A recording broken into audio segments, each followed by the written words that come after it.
তাহলে স্টিক ফাউন্ডেশনের ক্ষেত্রে কোন ধরনের ব্রাশ? এই ধরনের একটু শেপের ব্রাশ, ঠিক আছে? আর ভীষণ টাইট থাকবে এই জায়গাটা, ঠিক আছে? আর যখন লিকুইড ফাউন্ডেশন আমরা অ্যাপ্লাই করব তখন আমাদের এই ধরনের ফ্ল্যাট ব্রাশ নিতে হবে, মানে এগুলোকে বলে কাবুকি ব্রাশ। এগুলো কি বলে? কাবুকি ব্রাশ বলে। ফাউন্ডেশন যেহেতু এটাকে আমাকে এই ব্রাশটা দিয়ে টেনে টেনে টেনে টেনে লাগাতে হবে, ঠিক আছে? যদি আমি না এইভাবে স্প্রেড করি তাহলে কিন্তু এটা ব্লেন্ড হবে না, না টানলে।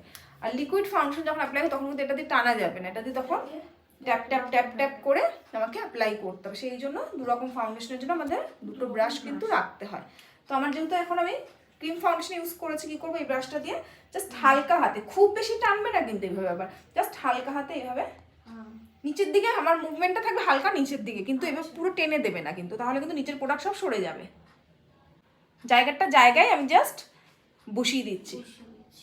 এটাকে ভালো করে একটু ট্যাপ করে করে কিন্তু একটু 2-1 মিনিট টাইম নিয়ে একটু বসাবে সুন্দর করে, আর অতিরিক্ত প্রেশার দেবে না ফেসে।